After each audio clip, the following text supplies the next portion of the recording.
início, estamos já 8h10, o assunto ele é um tanto extenso, e aí para a gente não ficar preso nele muito tempo também, e para a gente poder absorver o máximo possível.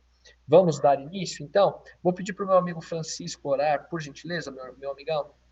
Você faz essa oração, por favor? Sim, claro. Oremos. Pai querido e amado, muito obrigado por mais este momento, esse encontro, de estarmos aqui na tua presença para te agradecer e te louvar, Senhor. Obrigado pela presença de todos os irmãos que estão presentes na sala e os que ainda estão para chegar. Obrigado mais uma vez. Use o teu bom e santo Espírito, Senhor, para conduzir a palavra através do pastor Hugo. Muito obrigado, Amém. Senhor. Essa é a oração que eu faço em nome de Cristo Jesus. Amém. Amém, Amém, Senhor. queridos. Meus amores, lembrando que essa classe de estudos aqui,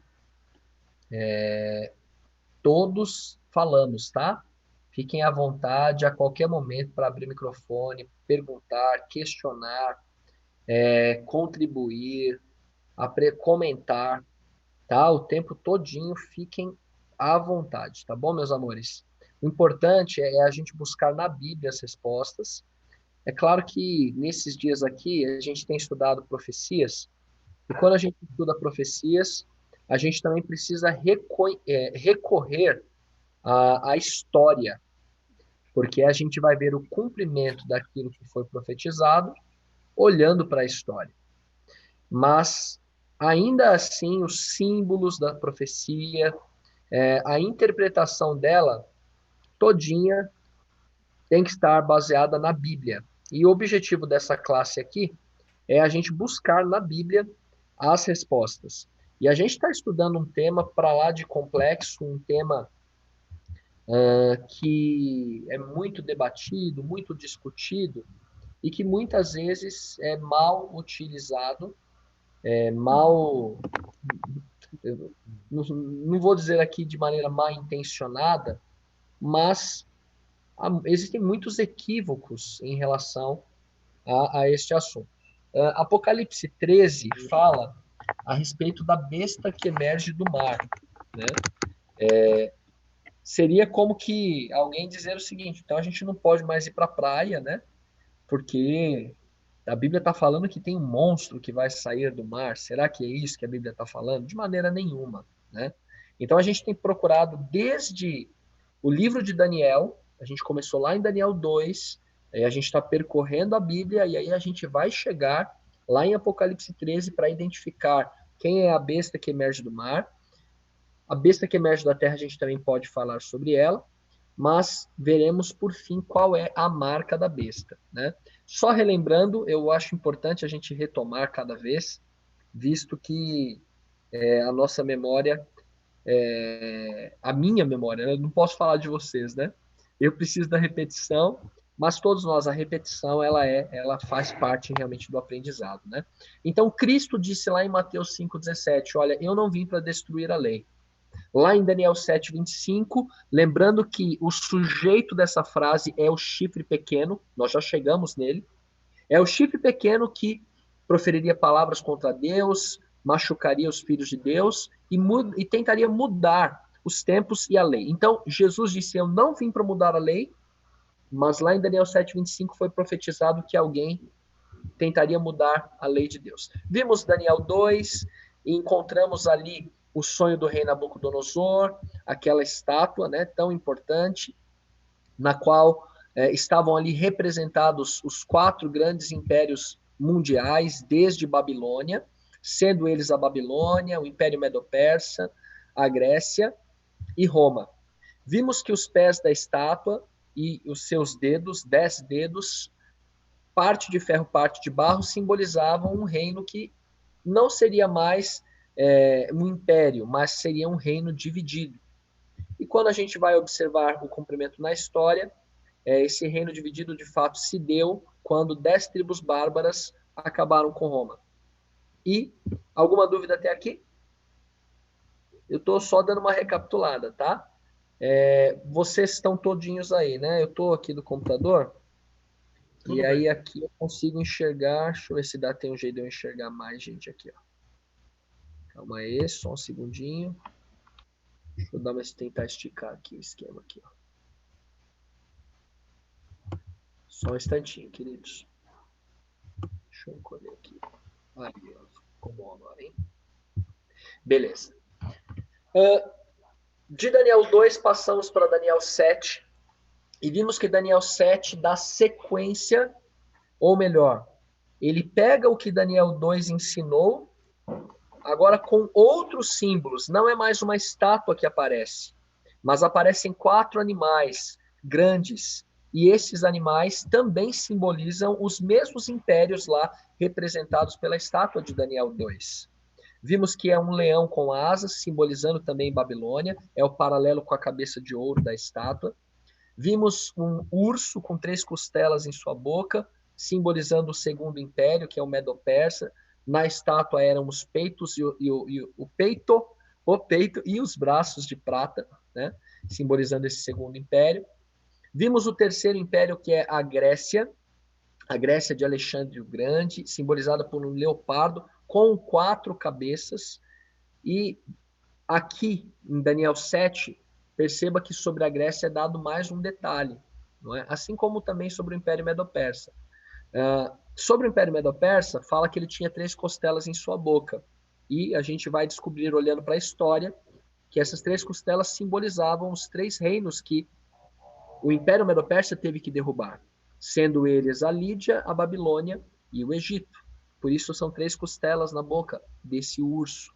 Vimos também que a Grécia, simbolizada pelo leopardo com 4 cabeças, quando Alexandre o Grande morre, levantam-se 4 generais em lugar dele e dividem ali a Grécia entre si. Então não existe coincidência, né? A profecia ela é perfeita. Os detalhes não são meros detalhes, mas são elementos claros de que Deus estava antecipando acontecimentos que viriam. Vimos que o 4º animal não tem nome na natureza, não se parece com nada, mas é um animal terrível, espantoso. Simboliza o 4º império, que é Roma. As pernas eram de ferro na estátua. E aqui os dentes desse animal são de ferro. Existe um paralelo também. E ele tem 10 chifres. Estes 10 chifres simbolizam as 10 tribos bárbaras, também se representadas lá em Daniel 2 pelos pés da estátua com os seus 10 dedos. É muito detalhe. Esse estudo aqui eu vejo que tem que ter mesmo imagem, tem que ter figura e tem que ser repetido. E eu queria saber aqui, fazer uma pequena pausa para perguntar para vocês. Vocês estão compreendendo, estão acompanhando, tranquilo? Sossegadinho, de boa? Podemos avançar? Ok. Vimos em Daniel 7, verso 8, que no meio dos 10 chifres que haviam, que eram as 10 tribos bárbaras, aparece um 11º chifre, que é um 11º poder, e ele é chamado na Bíblia de chifre pequeno, é o outro pequeno, um chifre pequeno. Nele havia olhos como de homem, uma boca que falava com insolência. E aí, já no verso 21, falando ainda sobre o mesmo chifre pequeno, o texto diz que ele fazia guerra contra os santos, prevalecia contra eles. E é então que, no verso 25, aparece o texto que lemos lá no início, que ele proferiria palavras contra o Altíssimo, perseguiria os cristãos, mudaria a lei de Deus. E faria isso por um tempo, 2 tempos e metade de um tempo. Ok. Estamos identificando quem é esse chifre pequeno. É importante lembrarmos também que o texto nos contou, gravem isso é importante. O texto ele nos apresentou uma série de elementos. Alguém quer falar? Não? Fique à vontade. Se quiser falar, é só abrir aí o microfone, tá? O texto ele apresentou para nós uma porção de elementos para que nós tenhamos condições de identificar que poder é esse. E a primeira evidência que a gente já foi verificar é aquela mencionada lá no verso 8 de Daniel 7, de que o chifre pequeno derrubaria 3 dos 10 anteriores. Só para a gente lembrar quem eram estes 10 chifres, essas 10 tribos bárbaras. A primeira delas, está aparecendo para vocês a tela aí? Sim. Tá? Os germanos, com o passar dos séculos, deram origem à atual Alemanha. Os francos originaram a França. Os burgundos, a Suíça. Os suevos, Portugal. Os anglo-saxões, a Inglaterra. Os lombardos, a Itália. E os visigodos, a Espanha. Ora, mas não eram 10? Eram 10. Havia também os érulos, os vândalos e os ostrogodos. Só que essas 3 tribos bárbaras, érulos, vândalos e ostrogodos, desapareceram. Queridos, lembrem do que estava profetizado. Estava profetizado que o chifre pequeno arrancaria, derrubaria 3 das 10. Então, quando a gente vai conferir na história, quem foi que eliminou os érulos, os vândalos e os ostrogodos? Quem foi? É o chifre pequeno. Isso. E o chifre pequeno é uma representação do anticristo. E já antecipei para vocês que o chifre pequeno é o mesmo poder que aparece lá em Apocalipse capítulo 13.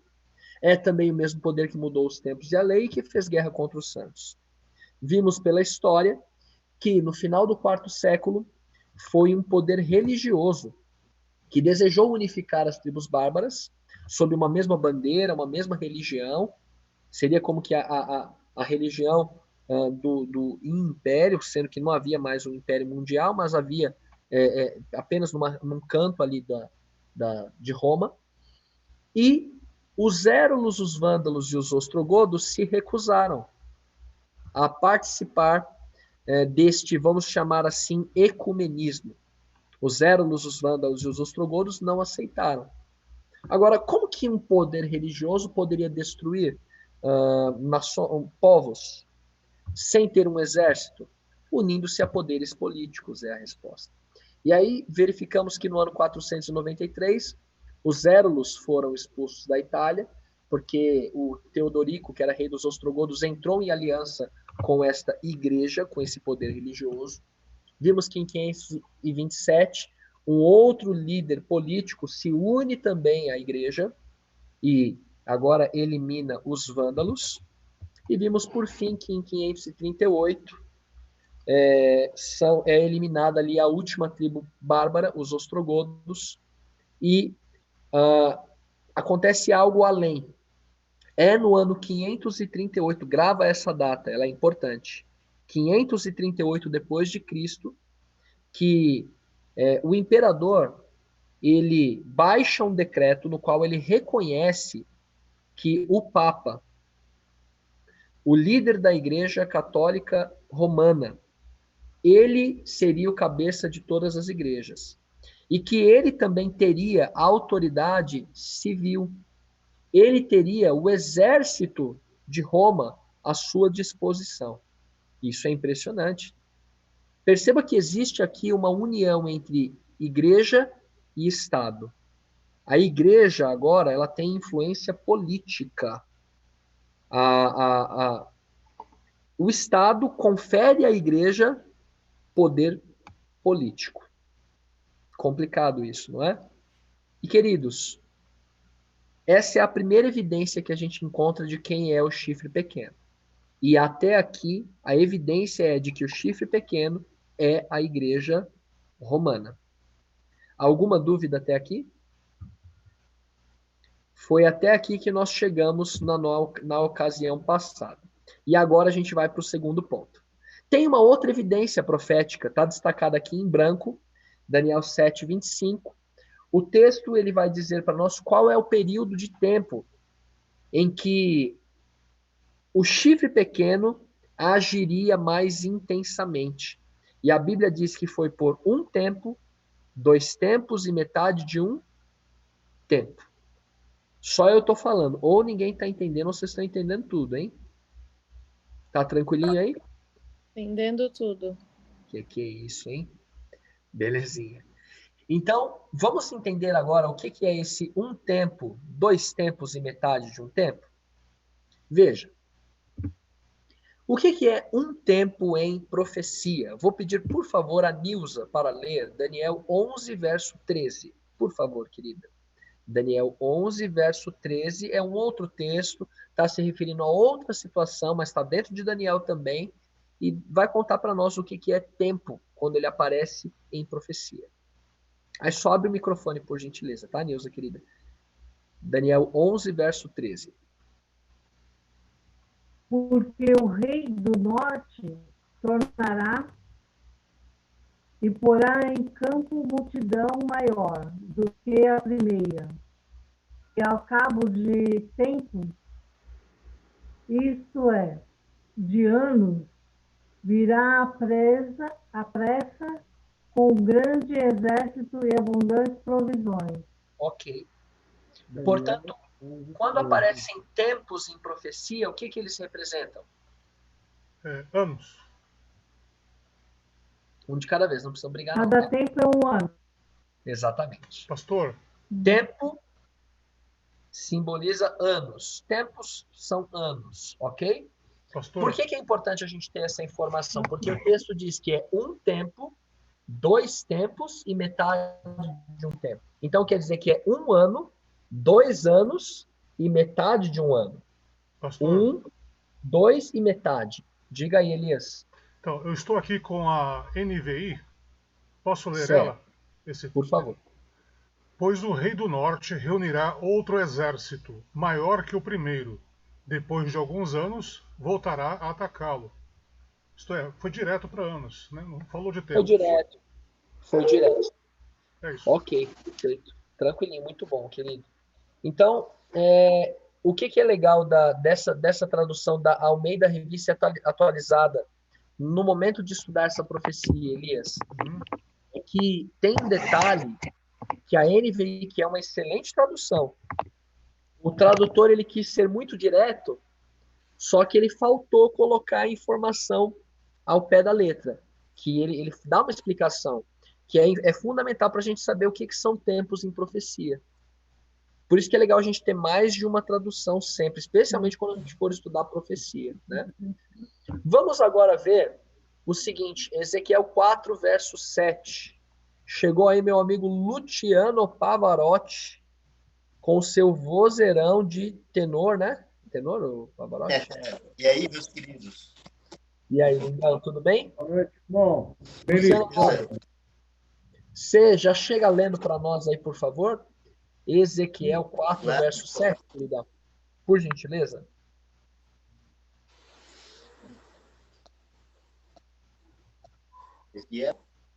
Ezequiel 4, versículo 7.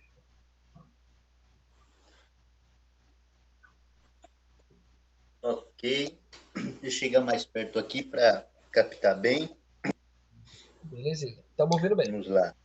40 dias te dei, cada dia por ano. 40 Voltarás, pois o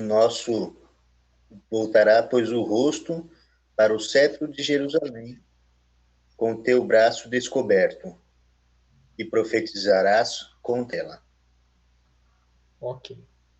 Então, aqui em Ezequiel, está aparecendo outra profecia, e nessa profecia o Senhor Deus está dizendo o seguinte, olha, eu estou te dando 40 dias, só que cada dia equivale a um ano. Então, Deus está dizendo o seguinte, através do profeta Ezequiel, que quando ele deu uma profecia na qual apareciam dias, cada dia valeria um ano. Ficou claro? Então, a gente tem que tomar em consideração isso. A gente chama isso de princípio dia-ano. Ok? O princípio dia-ano estabelece, então, que quando numa profecia aparece determinada quantidade de dias, na verdade é uma determinada quantidade de anos. Ok? A gente vai tomar isso em consideração. É muito importante esse detalhe. Tá bem? Então vamos lá. O que temos então de informação até agora? A profecia disse para nós que temos que o chifre pequeno ele agiria por um tempo, 2 tempos e metade de um tempo. Então nós temos 3 tempos e meio.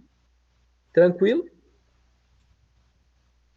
1, 2 e metade. Tranquilinho? Aí alguém vai dizer assim, mas não está escrito que é 1 mais 2 mais metade. E aí você vai identificar, através dos próximos textos que leremos, lá de Apocalipse também, que sim, faz total sentido.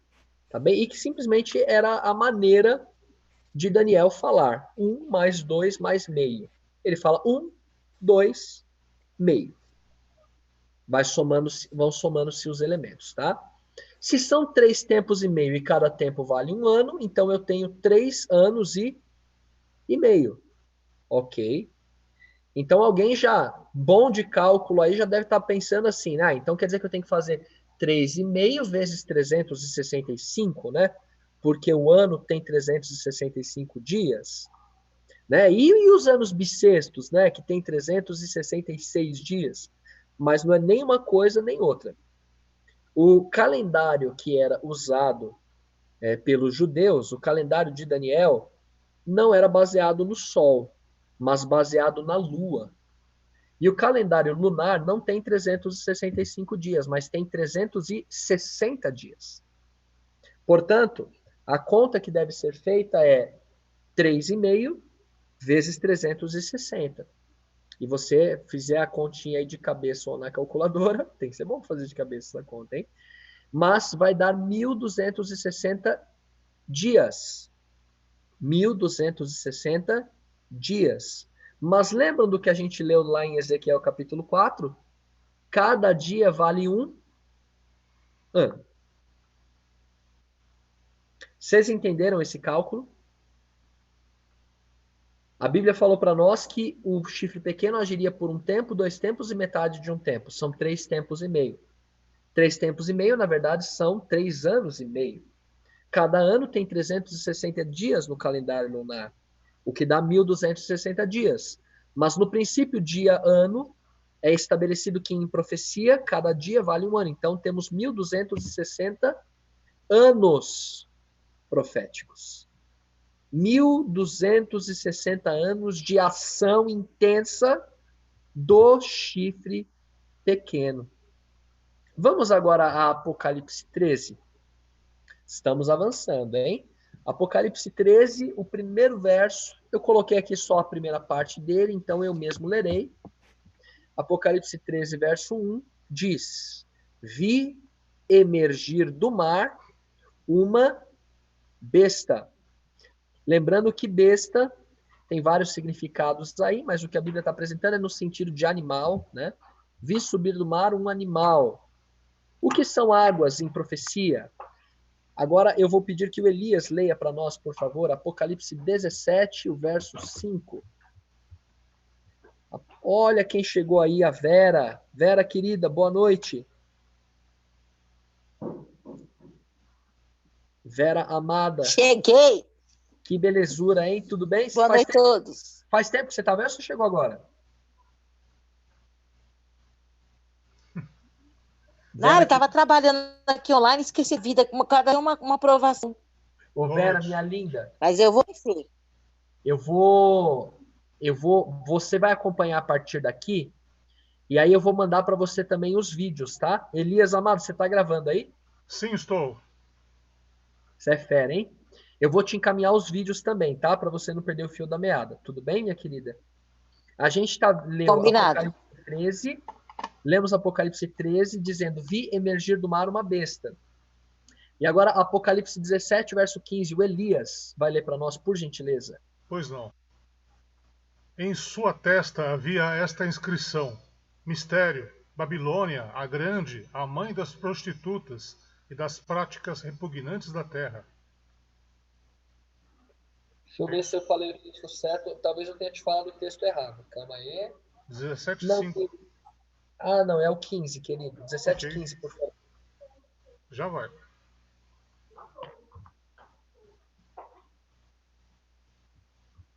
Então o anjo me disse: As águas que você viu, onde está sentada a prostituta, são povos, multidões, nações e línguas. Ok.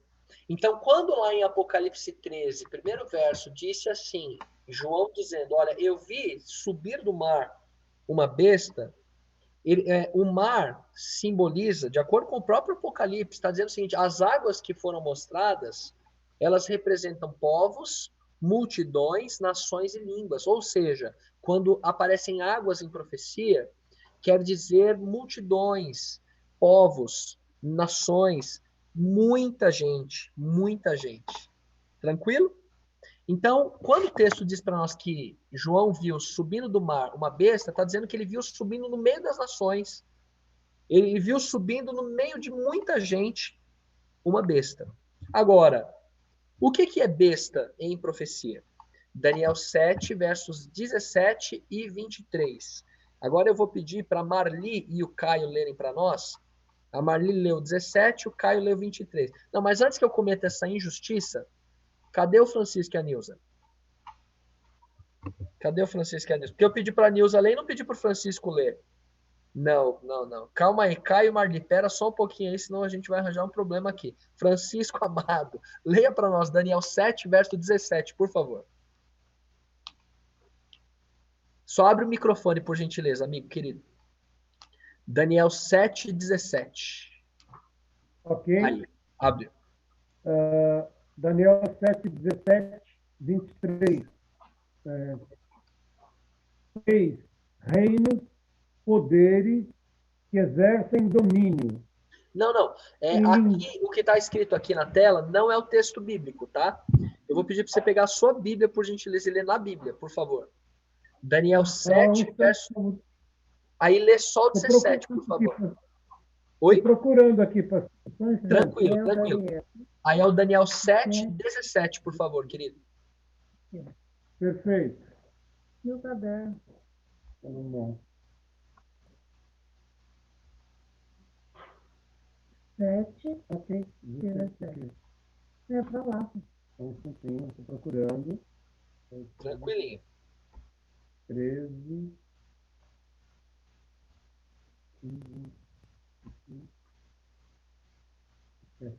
Ok. Os quatro grandes animais são quatro reinos que se levantarão na terra. Ok. Então, veja só.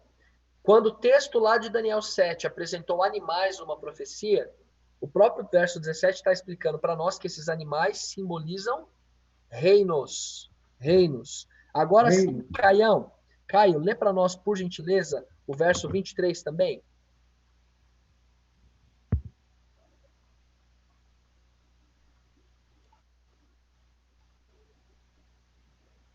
Daniel 7, 23, querido. Disse assim: o quarto animal será o quarto reino na terra, o qual será diferente de todos os reinos, e devorará toda a terra, e a pisará os pés e fará em pedaços. Então, este é mais um texto que está mostrando, queridos, que sempre que aparecer um animal, uma besta em profecia, ela simboliza um reino, um governo, um poder, um rei. Tá bem?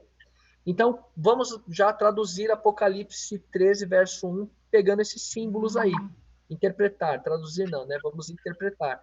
Então, quando João diz assim, eu vi emergir do mar uma besta, o que ele está dizendo? Eu vi emergir do meio das nações um reino, um governo, um poder. Tranquilo? Ficou claro?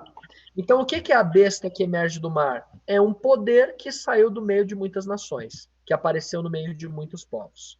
Agora, é o seguinte, será que o Apocalipse fala também sobre os 1260 anos de ação intensa do anticristo, do chifre pequeno?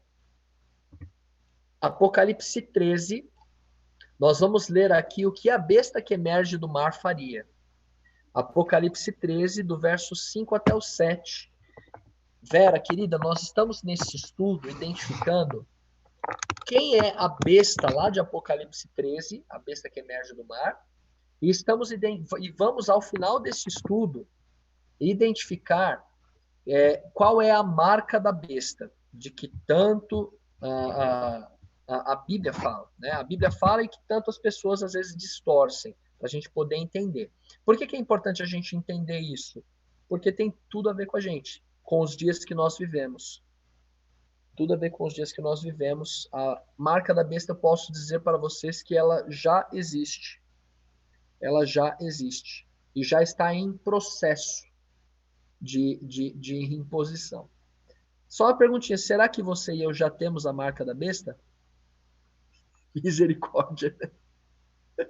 Será que por acaso algum de nós já tem a marca da besta e nem sabia que tem? A gente tem que descobrir, né? Porque a Bíblia fala que quem tiver a marca da besta vai se perder. O negócio é sério, não é brincadeira não, viu? Mas vamos lá, Apocalipse 13. Agora eu vou pedir para Marli ler para nós, por favor. Apocalipse 13, versos 5, 6 e 7. Eu quero pedir, por favor, a atenção de todos. Prestem atenção nas palavras. Eu até destaquei algumas em amarelo no texto. E vê se isso te lembra alguma coisa. Apocalipse 13, do 5 até o 7. Marli, pode ler, por favor, querida. E foi-lhe dada uma boca para proferir grandes coisas e blasfêmias. E deu-lhe poder para continuar por 42 meses. E abriu a boca em blasfêmias contra Deus, para blasfemar do seu nome e do seu tabernáculo e dos que habitam no céu. E foi-lhe permitido fazer guerra aos santos e vencê-los. E deu-lhe poder sobre toda tribo e língua e nação. Gente, olha só. Será que estas palavras aqui lembram a gente de algum outro texto que a gente já leu hoje? Nós, pela primeira vez, estamos lendo Apocalipse 13, 5 a 7, juntos aqui. Vou pedir para Chico. Por favor, Elias. É o assunto do chifre pequeno. São as mesmas coisas que o chifre pequeno faria. Exatamente. Só para confirmar, ó, bate o olho de novo aí nas palavras que estão em amarelo, ó. Proferir arrogâncias, blasfêmias, 42 meses. Opa, mas 42 meses não apareceu lá em Daniel 7. Será que não? Será que não? Blasfêmias contra Deus, difamaria o tabernáculo, pelejaria, lutaria contra os santos e teria autoridade. Gi, leia para nós, por favor, está até aqui na tela, Daniel 7:25 de novo. Será que existe semelhança entre Apocalipse 13, 5 a 7 e Daniel 7:25?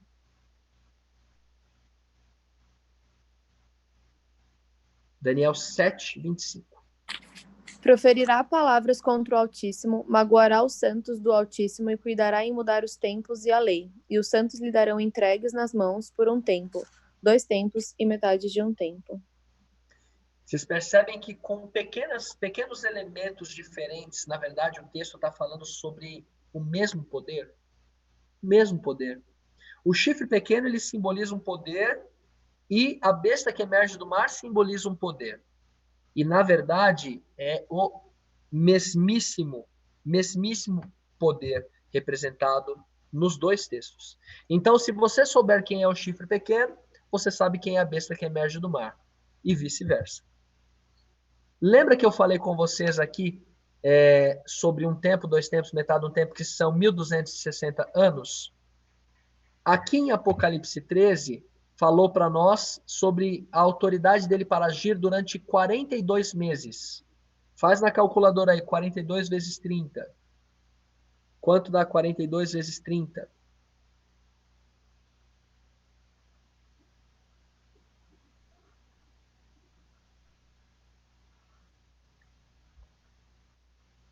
Quanto? 1260. Vocês percebem como 1 tempo, 2 tempos e metade de um tempo a gente fez a conta certinho? 1 tempo, 2 tempos, metade de um tempo são 1260 dias, que na verdade são 1260 anos proféticos. Queridos, o texto está situando no tempo, inclusive, cada uma das profecias, mostrando que, na verdade, as duas profecias falam da mesma coisa. Da mesma coisa. Daniel foi escrito em torno de 600 anos antes de Cristo. Falou sobre esse acontecimento, deste poder que surgiria, blasfemaria contra Deus, perseguiria os filhos de Deus, mudaria a lei de Deus. Apocalipse foi escrito 100 anos depois de Cristo, e está profetizando o mesmo acontecimento. Vamos agora a Apocalipse 12, porque Apocalipse 12 também vai falar para nós sobre os 1260 anos no qual esse poder agiria. Apocalipse 12, eu coloquei aqui fora de ordem os versos, tá bem? Apocalipse 12. Vamos ler o 13 e o 14 primeiro. Apocalipse 12, versos 13 e 14. Eu vou pedir, por gentileza, agora que o Joilton faça essa leitura. Apocalipse 12. E essa princesa linda aí, essa gata mais linda? Olá, lá, olá, olá. Vamos ler então a palavra do Senhor, Apocalipse 12, versículo 13. Quando, pois, o dragão se viu atirado para a terra, perseguiu a mulher que dera à luz a um filho varão. E foram dadas à mulher as 2 asas de grande águia, para que voasse até o deserto, ao seu lugar. Aí onde é sustentada durante tempos e metade de um tempo, fora das vistas da serpente. A mulher, porém, fugiu para o deserto, onde lhe havia Deus preparado lugar, para que nele se sustentem durante 1260 dias.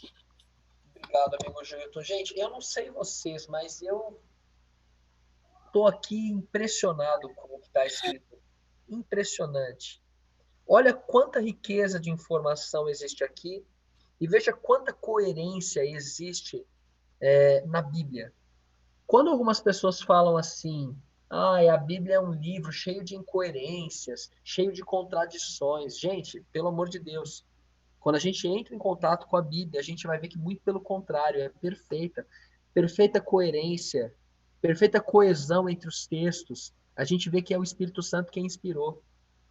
Queridos, Daniel capítulo 7 falou para você e para mim que o chifre pequeno, este poder, atacaria o povo de Deus, perseguiria o povo de Deus, mudaria a lei de Deus.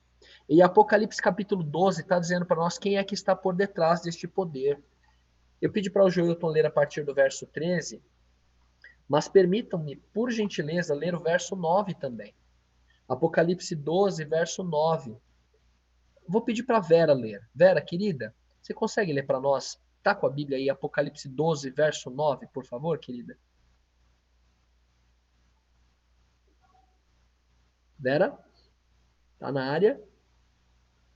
Oi. Minha linda, você consegue ler Apocalipse, aí? Apocalipse 12. 12, verso 9, por favor, querida.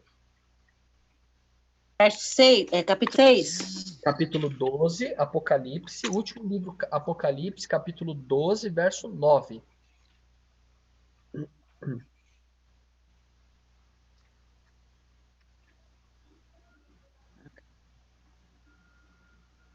Apocalipse 12, verso 9. Pastor, tá falhando a minha ligação. Vocês estão me ouvindo direito? Sim, estamos ouvindo bem, minha linda. Estamos ouvindo bem, sim. Oi? Você não está nos ouvindo? Consegue me ouvir direito? Estou te ouvindo bem, querida. Estou ouvindo bem, sim. Se bem que agora sumiu sua voz. Não sei se você está... estou te vendo aí. Você consegue me ouvir? Está cortando um pouquinho realmente sua voz, minha querida. Está cortando. Tá falhando a ligação. Tá falhando, meu amor. Faz assim, então, ó. Deixa tranquilo, ouve, tá? Para você não perder, então. Tudo bem? Aí eu faço essa leitura, tá? A sua internet está um pouco lenta, então desativa o seu vídeo, que melhora um pouquinho aí para você poder nos ouvir melhor, tá? Pode desativar. Obrigado, minha linda. Eu vou ler aqui, então, tudo bem? Apocalipse 12, verso 9 diz assim: E foi expulso o dragão, o grande dragão, a antiga serpente, que se chama Diabo e Satanás, o sedutor de todo mundo. Sim, foi atirado para a terra, e com ele os seus anjos. Queridos, nós lemos em Apocalipse 12, verso 13, que é o dragão. O dragão, ele começa a perseguir uma mulher. Gente, o dragão é Satanás. Satanás é quem está por detrás de toda essa perseguição. Lá em Daniel 7 já tinha sido dito que o chifre pequeno faria guerra contra os santos, perseguiria o povo de Deus.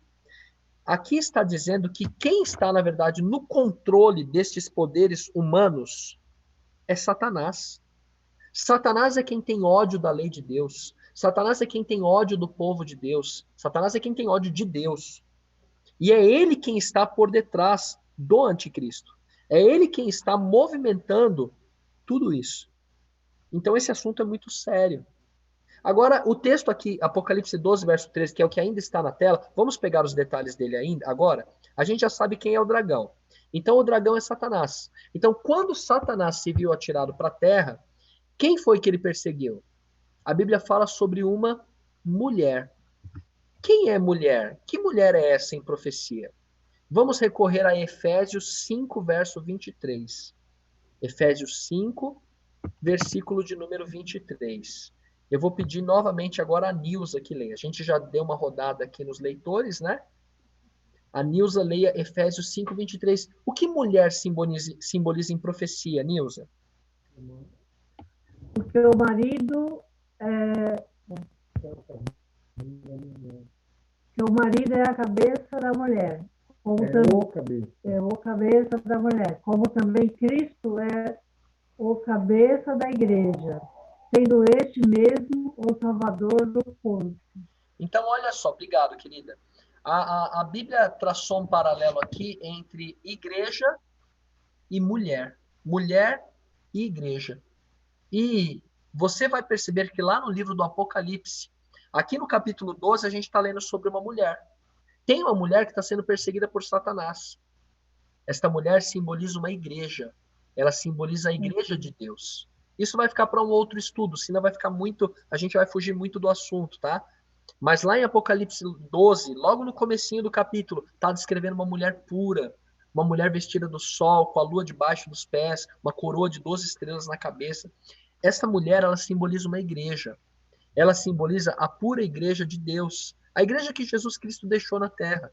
A igreja que segue os mandamentos de Deus. A igreja que segue a palavra de Deus. A igreja que segue o que a Bíblia diz. É a igreja de Deus. E a Bíblia está dizendo que o dragão, em Apocalipse 12, 13, Satanás, ele perseguiu a igreja de Deus. Ele perseguiu. Lá no verso 14 é dito que essa mulher, ela recebeu asas e ela fugiu para o deserto. E ali ela foi sustentada por Deus. Agora que o Apocalipse vai repetir a linguagem lá de Daniel. Por um tempo, tempos e metade de um tempo. Que a gente já sabe que são 1260 anos proféticos. Aí lá no verso 6, o texto disse para nós, a mulher, ou seja, a igreja de Deus, ela teve que fugir para o deserto, onde Deus lhe havia preparado lugar para que nele a sustentem durante, agora o Apocalipse vai escancarar. Durante quanto tempo? 1260 dias. Então perceba que a Bíblia ela fala de 3 formas a mesma coisa. É um tempo, 2 tempos e metade de um tempo. São 42 meses, que na verdade são 1260 dias, representando 1260 anos proféticos. Queridos, a Bíblia está deixando muito claro para nós que o chifre pequeno, que seria o poder romano, também uma igreja, perseguiria a igreja de Deus. Perseguiria o povo de Deus que continuaria sendo fiel a ele. Portanto, quem está por detrás de tudo isso, Apocalipse mostrou para nós que é Satanás. Foi Satanás quem fez isso. Então, olha só o paralelo. O chifre pequeno de Daniel 7 é igual, é o mesmo poder que a besta que emerge do mar do Apocalipse 13, que é o mesmo anticristo, que aparece também lá na carta de Paulo aos Tessalonicenses. A gente não vai ler esse texto hoje, mas aparece lá também. Agora, vamos analisar a segunda evidência que a Bíblia apresentou para nós de diversas formas. Quando a gente olha para a história, queridos, qual foi o único período na história da humanidade que exatamente por 1260 anos houve um poder religioso que perseguiu os cristãos e que ainda por cima mudou a lei de Deus? Quando foi que isso aconteceu? Se você for pesquisar na história, você descobrirá que no ano 538, como a gente já viu no início desse estudo, o imperador Justiniano, ele deu um decreto, ele fez um decreto, no qual ele deu ao Papa poder para que ele tivesse autoridade civil, tivesse o exército à sua disposição. E a partir daí, você vai encontrar a igreja. Se você já ouviu falar sobre a Inquisição, se você se lembrar que alguns poucos anos atrás, um dos papas pediu perdão à humanidade pelas atrocidades que a igreja cometeu naquele período, você vai descobrir que houve perseguição religiosa. Houve perseguição.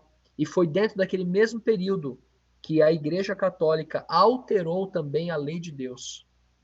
Mudou a lei de Deus. Não está mais como está lá na Bíblia, realmente, em Êxodo capítulo 20. Isso foi a partir do ano 538 que começou a acontecer.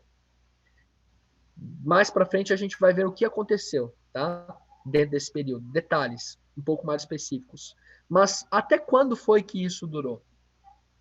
Quando você vai olhar a história, vocês já ouviram falar em Napoleão Bonaparte? Já ouviram falar em Napoleão Bonaparte? Sim, claro.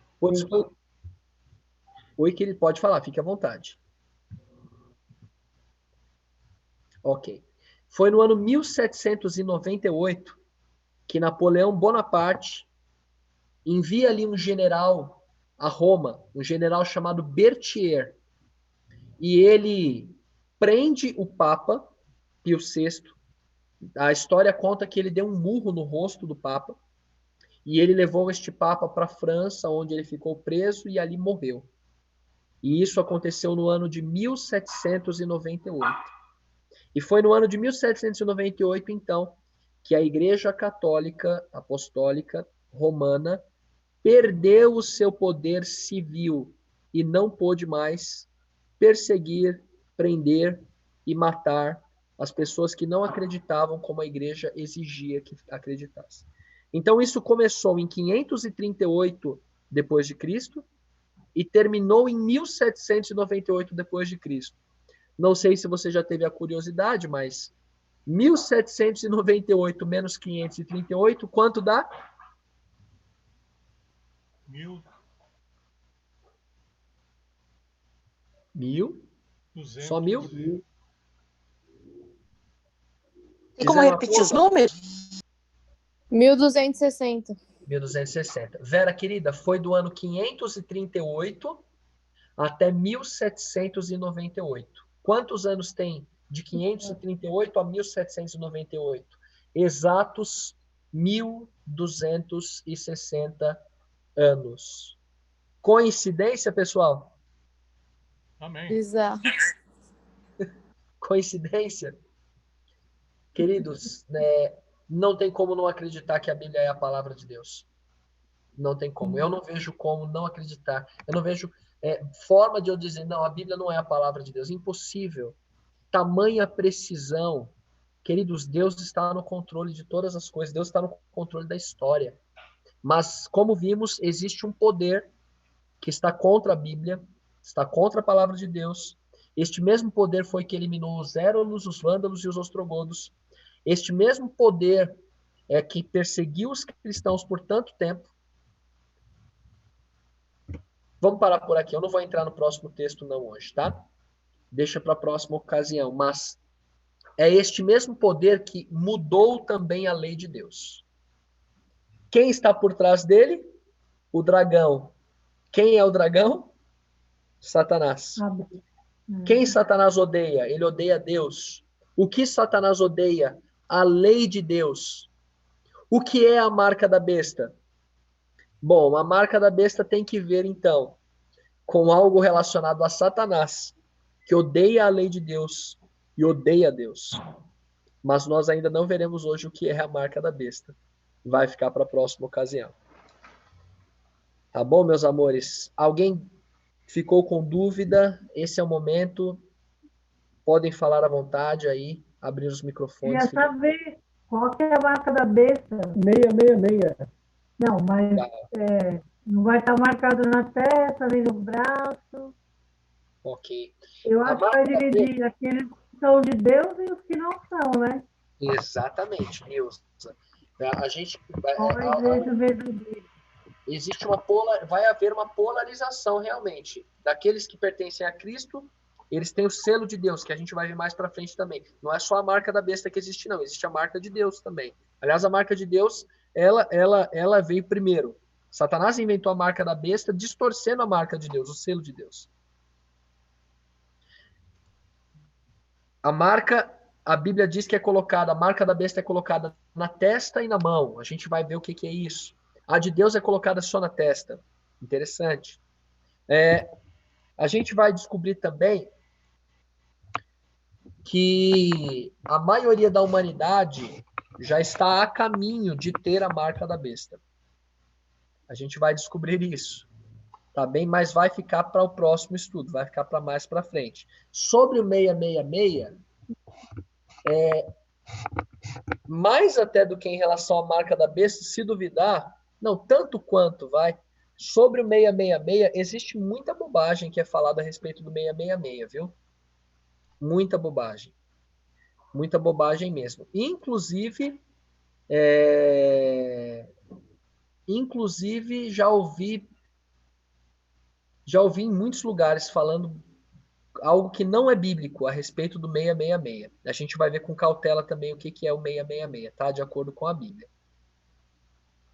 Fiquem à vontade aí quem mais quiser falar, tá, meus lindos? Um de cada vez, não precisam brigar, tá? Glória a Deus. Não briguem. Eu vou parar de compartilhar a tela aqui, que aí eu posso olhar vocês melhor. Pastor, Aí. Diga aí, Elias Amado. Querendo me lembrar do versículo, se o irmão pode me ajudar.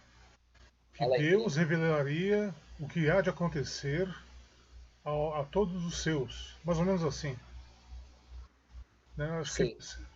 Por que isso tudo? Né? Por que ele está revelando na profecia? Porque ele não ia fazer nada sem nos avisar. Exatamente.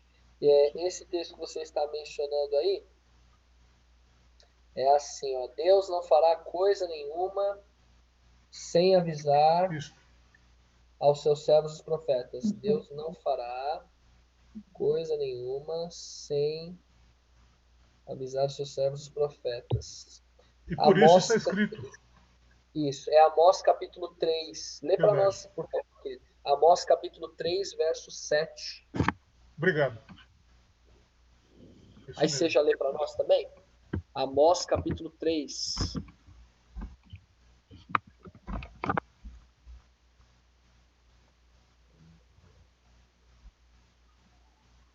Amós 3, versículo 7.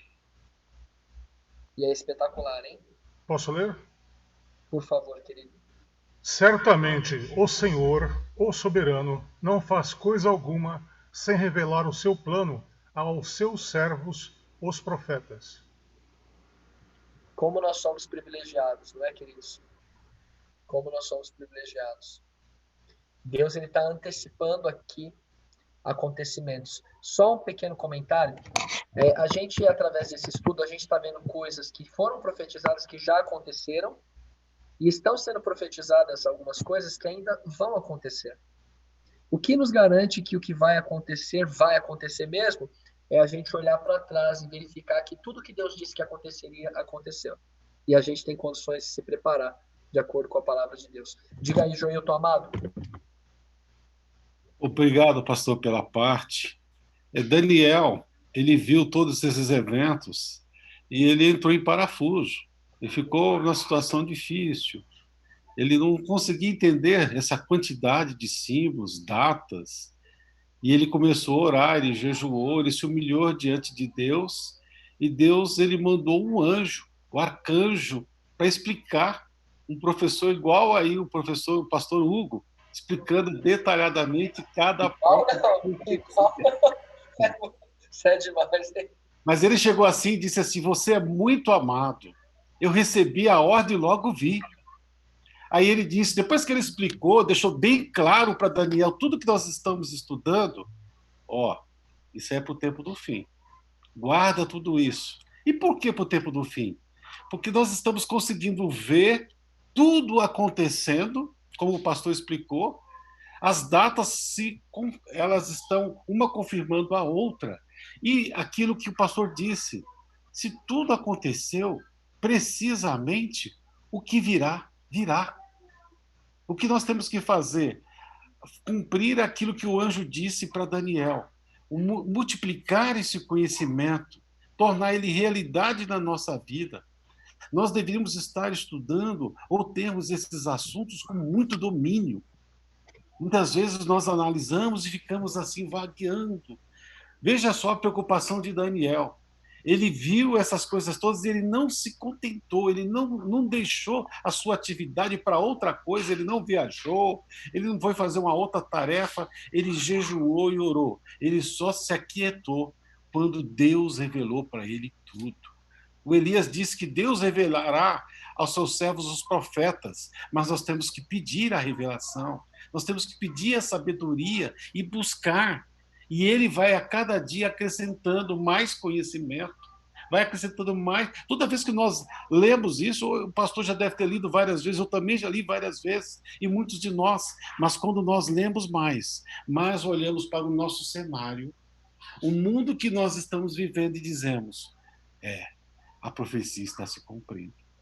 A profecia se cumpriu. E o pior, ou melhor, nós estamos fazendo parte delas. Nós somos coadjuvantes nesse cenário da profecia. Agora, que papel é o meu? Eu estou do lado de Deus, do lado do povo de Deus?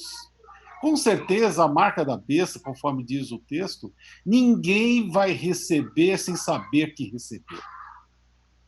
Ele não é um símbolo que alguém vai chegar e colocar e ele nem sabe do que se trata. Ele vai ter consciência do que recebeu. Então, nós não temos que mistificar, ficar com medo, tal coisa, será que é? A pessoa que receber, ele sabe porque ele escolheu, ele tomou uma decisão. E o que Deus quer hoje no nosso coração é abrir também a palavra de Apocalipse 3, versículo 20. Eis que estou à porta e bato. Ele quer fazer relacionamento comigo, relacionamento com o pastor, com todos nós, através da palavra. Muito obrigado, pastor, pela palavra. Muito obrigado, você, amigo lindo, você é bonitão. Queridos, Daniel, o próprio Daniel, dentro do que o Joilton mencionou, Daniel viveu no período lá do início, ele estava no comecinho lá da profecia.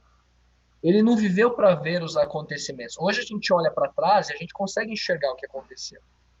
Daniel, ele viveu nos dias de Babilônia, a gente tem que se lembrar.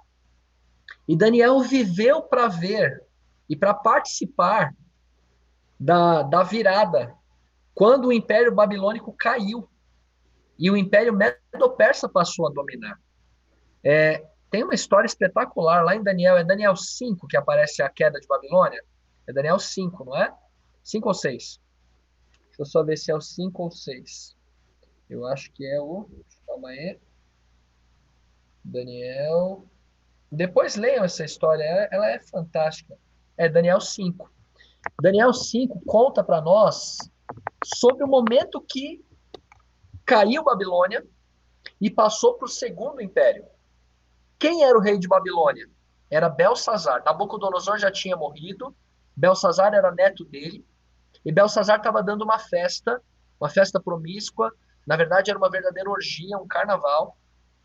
Tinha ali prostitutas, tinha 1.000 pessoas convidadas, e ele estava embebedando todo mundo, e pior, não era apenas uma conotação de moralidade, não era apenas algo ali no nível humano. Ele quis afrontar a Deus, porque o texto diz que ele manda trazer os utensílios do templo, os vasos sagrados do templo, e eles começam a tomar bebida alcoólica nos utensílios do templo de Israel, que tinha sido roubado lá pelo avô dele, Nabucodonosor. O que ele estava querendo fazer com isso? Ele estava querendo blasfemar, dizendo o seguinte, o Deus de Israel não existe, não é verdadeiro. A profecia lá de trás de que Babilônia iria cair é falsa, não vai cair. Leiam depois Daniel 5, é um dos textos mais impressionantes da Bíblia, porque o texto diz que no meio da festa aparece uma mão e começa a riscar a parede, começa a escrever na parede. E escreve assim, Mene, Mene, Tekel, Parsim. E aí, resumindo a história, o Daniel, mesmo Daniel que lá atrás tinha interpretado o sonho de Nabucodonosor, agora ele já era um idoso, ele devia estar com seus 88, 89, 90 anos, quem sabe, e ele é chamado para poder interpretar o que estava escrito.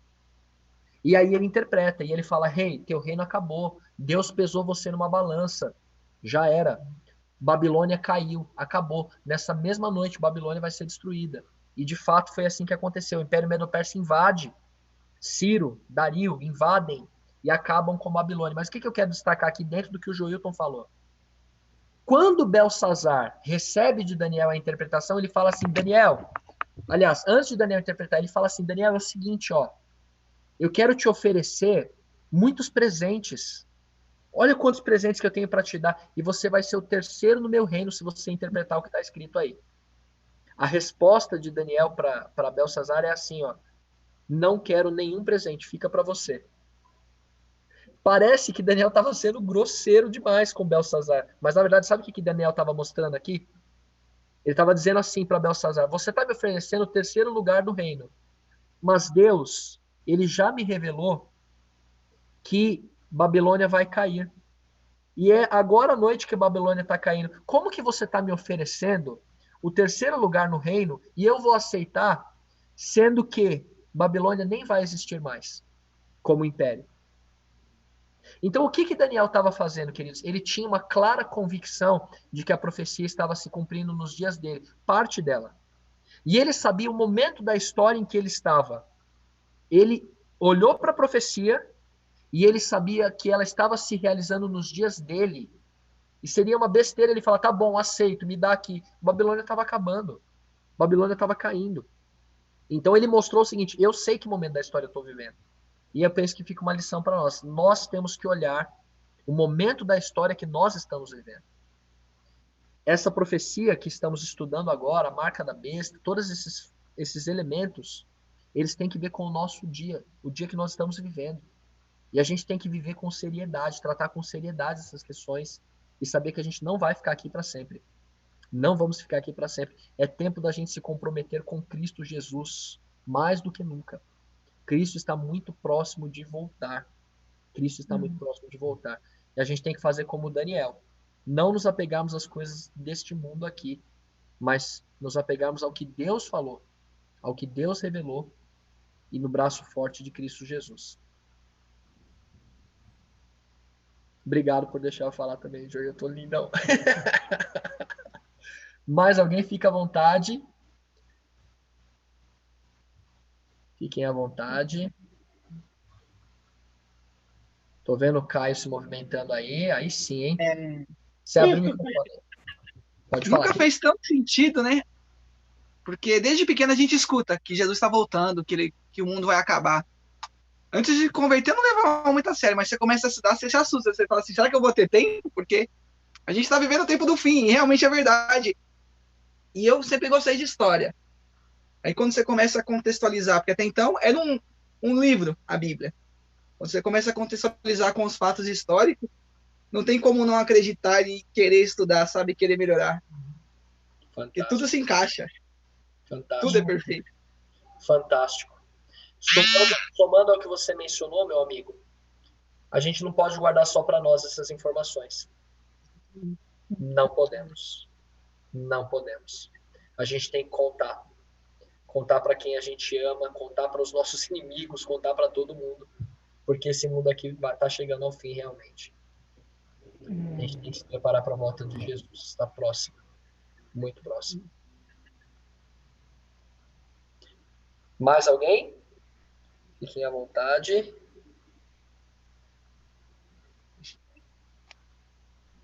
É um pitbull aí com você, Caio? É. Cachorrinho, né? É um cachorrinho que você tá aí, né? É. Terrível essa aqui. Ainda bem que eu tô vendo já. Vou pensar. Eu tinha falado que eu ia na casa de vocês. Acho que não vou mais. Não, mas é tranquila, não morde não. Mas é boazinha. Tá certo. Meus amores, vamos fechar por aqui então? Vamos. Fechamos. Vera, fiquei muito feliz que você participou conosco. Lindona, muito feliz mesmo. Aqui tem uma turma muito especial, você é muito especial também, minha linda.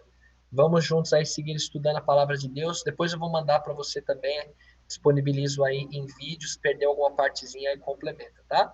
E aí também estou à disposição, aliás, a todos aí, a qualquer momento quiserem chamar no WhatsApp, a gente conversar, ligar, marcar pessoalmente também estou à disposição, tá bom, queridos? Deus abençoe muito a todos. Vou pedir, por gentileza, para o Luciano fazer essa oração final aí. Você ora, meu amigão?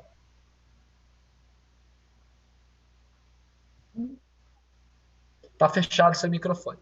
Abre. Ok, pastor. A gente ora assim. Vamos orar, queridos. Pai bondoso, obrigado mais uma vez por esses estudos, por essas palavras maravilhosas, por esse descobrimento que o Senhor está nos dando, nos fazendo abrir a mente, fazendo abrir o coração também para essas preciosas verdades. Que possamos colocar em nosso coração que o Senhor está voltando e que há pouco tempo e que precisamos nos converter todos os dias, nos entregar todos os dias em tuas mãos. Nos dá a tua proteção, abençoe a cada um que participou desse estudo hoje. Começa, já há algumas horas começou o teu santo sábado, que possamos deleitar-se nesse dia maravilhoso. Lembrar que é o dia da criação, o aniversário da criação, e que possamos nos entregar em tuas mãos para todo o sempre. Fica conosco, te rogamos, em nome do Senhor Jesus Cristo. Amém. Amém. Amém. Deus Obrigado, abençoe. Obrigado. Deus abençoe e guarde a todos. Obrigado. Valeu, querido. E amanhã, Deus abençoe a todos. Deus abençoe a todos, lindões e lindonas. Francisco, Nilza. Irmão Luciano, feliz sábado, até mais. Obrigado, feliz sábado, gente. Um grande abraço. Irmão Francisco. Hilton, Marli. O irmão queria falar comigo. Um abraço. Pera, Deus abençoe. O irmão queria falar comigo? O irmão Francisco. Mais cedo? Oi, não. Nada importante, né? Não, nada.